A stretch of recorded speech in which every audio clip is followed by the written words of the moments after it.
Hi, my name's Ben Jones. On Wednesday the 21st of April, EAVA FM attended the Mind Your Own Business event held at Stocking Farm, Beaumont Leys, which was run in conjunction with the LeicestHERday Trust.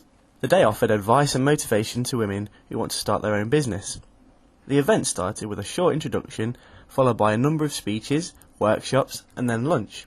At the end of the day, we were lucky enough to chat to some of the participants. Here's what some of them had to say. Right, can you just first sort of tell me who you are and what you do? Okay.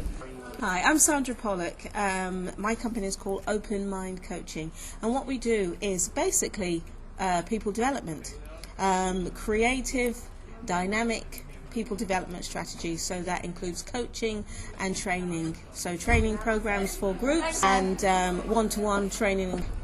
This event is obviously aimed at women. Yeah, predominantly, yes. Yeah. Mm-hmm. Why do you think that is? Why do you think there needs to be an event for women still in the modern age? Right. I think it's not that men are more capable than women or vice versa. Men and women are different, and therefore their needs are different. I guess it's been proven that women need probably a little bit more encouragement to take certain steps. That's a generalisation. There are some women that we can see they've stepped out, like myself and other people who have their own businesses. But when you look at people or women who are sort of with families in the home, they at that point don't think they have very much to offer. So events like this, it's just to say, well, actually you do have an awful lot to offer. And the other reason why events like this is important, it presents the information in a way that makes it easier for women to approach and to deal with and to feel that they can take up some of the strategies and to use them. So it's just really, from the government's point of view, an opportunity to bring both sides of the gender up to an equal playing field, basically. Well, that's great then. Thank you very much. You're very welcome. Thank you. Okay, well, my name's Dal Call and I'm the director of Crystallis Limited. Crystallis Limited is a bespoke company that provides people with bespoke crystal jewellery, handbags, shoes. We also do crystal homeware. Moving forward, we will be producing our own branded clothesline. We're looking to source our products ethically and working with charity to sort of source products and get them produced ethically abroad. Also, we are in the middle, in the middle right now of franchising the business out. Right. Obviously, this event is to help women get into business. Mm-hmm. As a woman, do you find that to be a hindrance in any way for you to create your own business? Did you find any difficulties arising out of the fact that you are a woman? Not at all. No. No. Great. I don't think like being a woman has any sort of setbacks, or I think it's just individual. If you feel that yes, I'm a woman and that's going to be something that's going to hold me back, then it possibly will. Yeah. But you know, obviously, with regards to a lot of the motivational speakers that we've just listened to, it is very much about you. So if you've got the confidence, then that's not really going to be an obstacle. Nothing really is an obstacle. I think my biggest obstacle was the financial side of things, and even that really isn't an obstacle because I've made sure that it hasn't been. That's great, thank you. Okay, I'm Dawn Lawrence and I'm a motivational speaker and a life coach, and I'm also a business entrepreneur. So basically what I do is I travel right the way across the UK, here and abroad.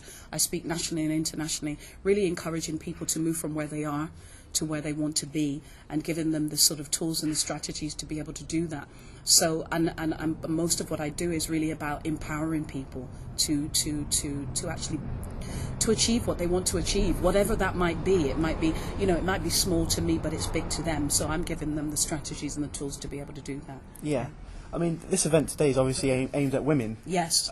Yes. Why do you think that is? Why do you think women still need an event for themselves in this modern world that we live in? I think because of the equality issues we have, as much as we live in a modern world, there are lots of equality issues, and particularly when you talk about women who might have multiple inequalities to face, where, you know, there might be discrimination in terms of their race, not only in terms of their gender, but also in terms of their circumstances, where they're coming from, where they live, the social and so so forth. And I think women, it's a great time for women because so much is being put on for them, but at the same time, I think that women really still need that push to believe in who they are and what they can actually achieve. Have you faced any problems like that yourself when you were trying to do your own business? Or? I didn't really face that too much of that. I think I faced it earlier on. Around multiple discriminations, not only just in terms of my gender, but earlier on. But so earlier, very much early in my career, I realised that I was going to have to think a bit more lateral around how I'm going to get to do what I want to do, and then started learning strategies and learning from other women who had achieved how to actually do that. Yeah, so I've experienced it, but some women have experienced it more. I mean, you might have women who today spoke to me about their accents being a problem because, you know, perhaps they weren't born here, and women, you know, we notoriously worry about things, you know, so these kind of things are really good. You know, these kind of meetings are really good. What advice would you give to someone who, for example, wasn't English, but found that to be a barrier in them creating their own business? What tips would you give to them to make that not into a problem? You know? Yeah, I think one of the tips that I would give them is that, okay, if English is going to be, it's only a barrier if you make it one. It's only a barrier if you make it one. And again, you know, what you focus on becomes big. It becomes a problem. If you focus on the problem, you don't focus on it being a problem, but you're looking at solutions. So the tips that I would give people is saying that, why is it a barrier? Why do you consider it to be a barrier? Where have you heard that it's a barrier? And what are the things that we can actually do to help you and to assist you? If it is that you're feeling that your English is not up to par, then there are so many other services that you can access to help you to get your language, as it were, you know, your English skills up to par. Yeah. I mean, to me, as far as I'm concerned, there will always be hurdles. There will always be obstacles in life. But as far as I'm concerned, there are always ways around it. There are always ways around it, over it, or under it. That's how I see it. That's great. Yeah. Well, thank you very much. Thank you so much. Cheers. Nice to meet you, Ben. And you too. All right. Bye-bye. Thank you.